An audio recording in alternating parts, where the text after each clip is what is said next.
Тэгэхээр таны нэрвүүлсэн материалууд дотроос ингээ харж байхад үндэсний зөвлөлийн гишүүд хуралд суусангаараа цалингаа аваад явдаг гэсэн. Тэгэхээр сая одоо нөгөө эрдэнэ хүрэхгүй болохоор тайлангаа хэлцэж амжаагүй гэж хэлж байгаагийн учир нь яг юу юм бол та нар чинь их хатуу бүртгэлтэй байдаг юм билээ шүү дээ. Аудитаар үзээд танихныг хуралд суугаагүй байхад нь цалингийн өгсөн байна гэдээ одоо бүр ингээд юм дүгнэлт гарцсан байгаад байдаг. Тэгэхээр яагаад таны одоо гишүүд чинь хуралдаа суудгүй? Нэгдүгээрт. Хоёрдугаарт одоо менежментийн хувьд таних үндэсний зөвлөл чинь үндэсний зөвлөлийн нэг гишүүн хяналтын зөвлөлийнхаа дарга нь байгаа явцдаг. За тэгээ хяналтын зөвлөл хажуудаа өргөдлийн шалгалтын одоо хороо гэд. Тэгээд дээр нь дотоод аудит гэдэг ингээд таних чинь хянах шалгах талын одоо хит хитэн юм давхарцсан энэ зохион байгуулалтын нэгжүүд байна шүү дээ тий. Тэгэхээр одоо миний ингээд сая сонсож байгаа тэр өргөдлийн шалгалтын хороогийн чинь хяналтын зөвлөл рүүгээ нийлүүлчих болдгүй байсан юм уу? Ажил үргийнхаа давхардлыг багасгах үүднээсээ, оронтойгоо хэмнэх үүднээсээ гэсэн юм бодол надад төрж байна.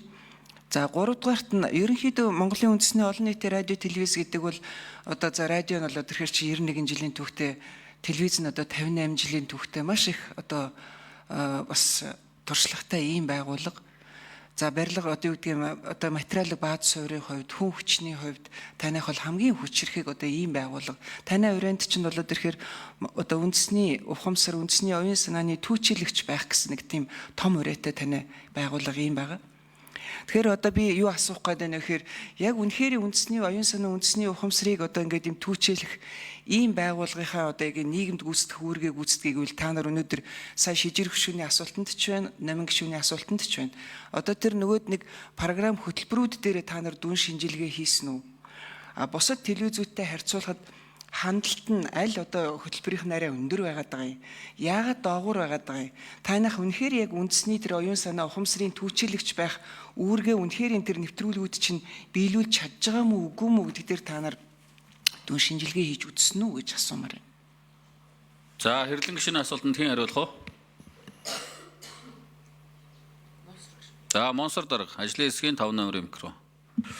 За үндэсний зөвлөлийн хуралтай холбоотой асуултыг асуулаа хэрлэн гишүүн. За хурал бол би түрүү хэлсэн нөгөө хурлаа бол үндэсний зөвлөлийн дарга болон хэрвээ шаардлагатай үед болвол 5 гишүүн санал гаргаснаар бол хурлыг бол хуралддаг. За тэгээ хурлыг бол байгаа үедээ хурлын дарга даргалаад байхгүй үед бол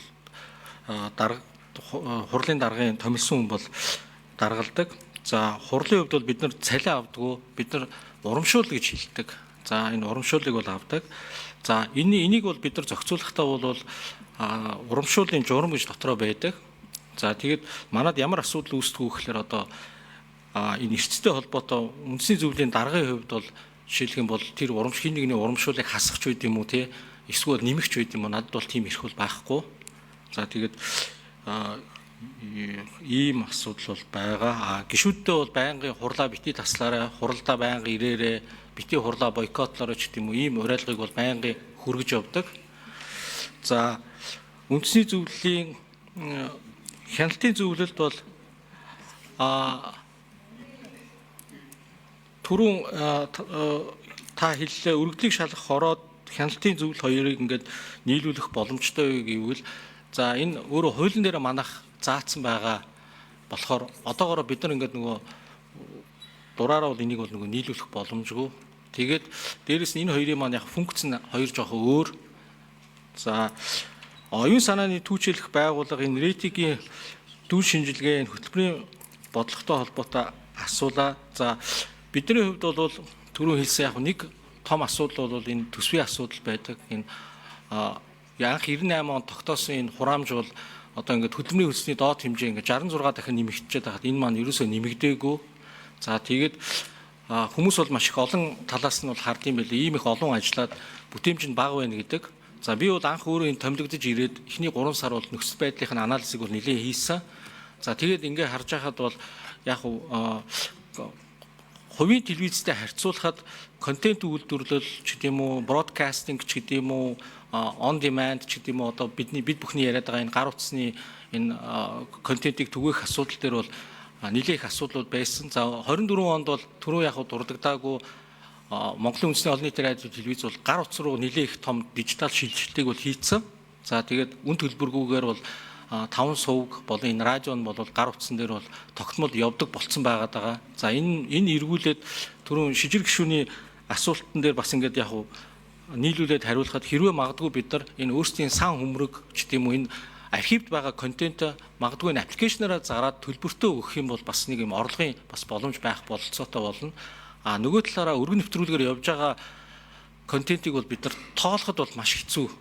За тэгээд энийг уг нь нэлээд нарийн тоолдог гэсэн байгууллага нээлттэй тоолж нээлттэй сервис үзүүлдэг байгууллага тэр максимум дампуураад бол алга болцсон юм байлээ. За тэгээд Skytel, Unitel, Univision гэдэг энэ хувийн компаниудаас бол бид нар бол тийм шууд нээлттэй мэдээлэл авах бол ирэх байхгүй. Энэ өөрөө эргүүл нэг хувь хүний нууцтай холбоотой бас юм хуулийн заалтууд бас байдаг юм шиг байлээ. Тэгээд бид нар бол хандаж үзсэн. За